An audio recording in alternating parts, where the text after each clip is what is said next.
The Raptor chamber pressure is nominal.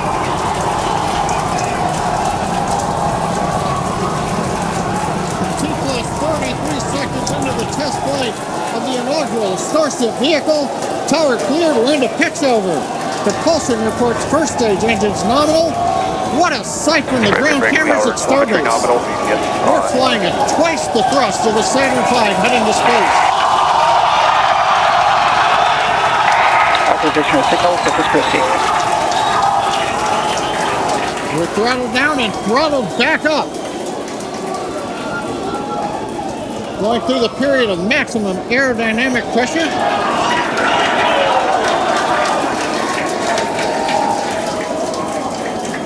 As the velocity increases, the density of the atmosphere is decreasing. Max Q. Lessening stress on the vehicle. The call out, max Q now.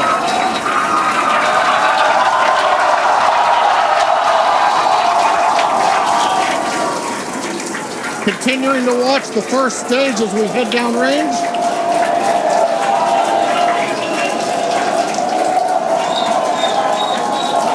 A 100 seconds into flight.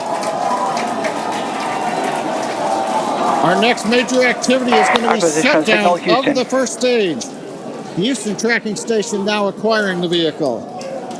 With shutdown, we will get separation of Starship from Super Heavy and ignition of the Starship engines. When Starship separates, we light up 6 engines in a staggered sequence. And if all goes well, those 6 engines will burn for almost 6.5 minutes. Onboard view from Starship.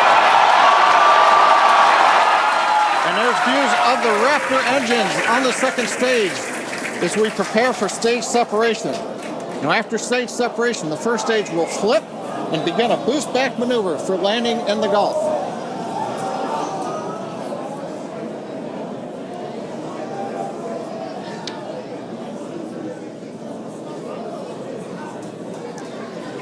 Continuing to fly, 2 minutes 40 seconds. Let's get ready for main engine cutoff. Booster engine cutoff. Beginning to flip for stage separation.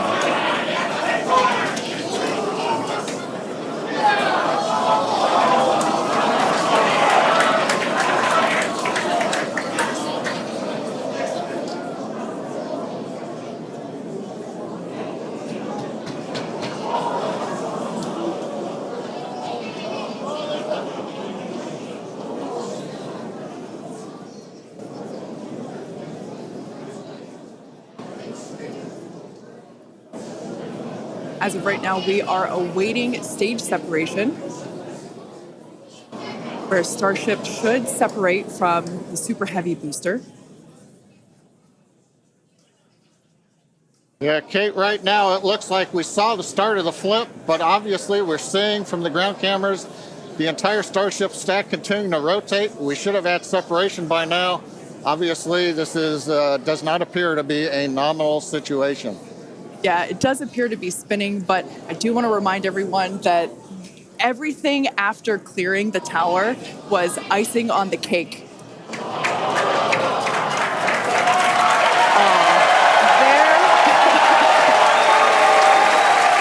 there, as you saw, as we promised, an exciting end to the Starship inaugural integrated test flight.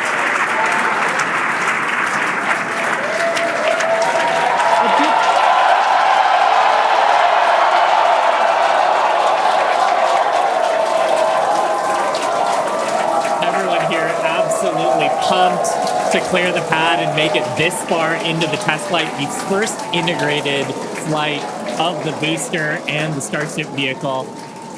Live view there of our control center at Starbase, which we refer to as Star Command.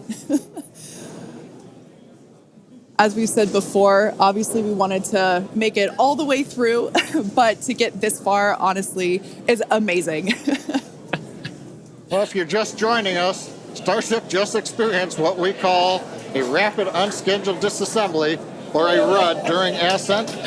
But now this was a development test. This is the first test flight of Starship, and the goal was to gather the data, and as we said, clear the pad and get ready to go again. So you never know exactly what's going to happen, but as we promised, excitement is guaranteed. and Starship gave us a rather spectacular end, but was truly an incredible test thus far. Now, as we mentioned at the start of today's program, any and all the data that we collected during the test is going to help us with further development of Starship, and it's going to improve the vehicle's reliability as SpaceX seeks to make life multiplanetary. It's really worth noting that the flight path was designed to be over water and all the air and sea space. Along with that flight path and those surrounding areas were cleared in advance of the test. And of course, we're going to be coordinating with local authorities for the recovery operations. But honestly, what an exciting morning. Oh my gosh. We had a successful liftoff from Starbase, Texas at 8:28 a.m. Central Time. We cleared the tower, which honestly was our only hope. We cleared the tower, and all the data that we collected all the way through all those Raptor, those 33, although I think we saw that 3 Raptor engines were out. But we got all that data, and we got so far as to hoping to see the Starship, the second stage, separate from the first stage, the Super Heavy booster. And unfortunately, we didn't make that happen, but that's okay. It was the first integrated launch, and honestly, today was amazing. Absolutely incredible day. We made it through a number of those initial test objectives with getting booster ascent, getting all the way through the countdown, working some issues at the end. Like, Totally really fantastic day. Got through the gate at T-minus 40 seconds on the second try. Everything released, the hold downs, quick disconnect arms, everything moves out of the way.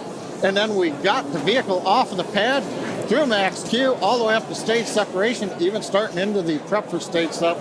And then, as we say, a lot of excitement. Yep. Honestly, my face has had a smile on it since liftoff, and now my face hurts. Now, since we don't have any insights on the cause of our rapid unscheduled disassembly at this point, we're going to end our webcast here. Teams will continue to review the data and work toward our next flight test. But before we go, a big congrats to the entire SpaceX team on an exciting first integrated flight test of Starship. And of course, a shout out to our viewers. We appreciate you joining us. And as always, we thank you for your interest in Starship, SpaceX, and your ongoing support.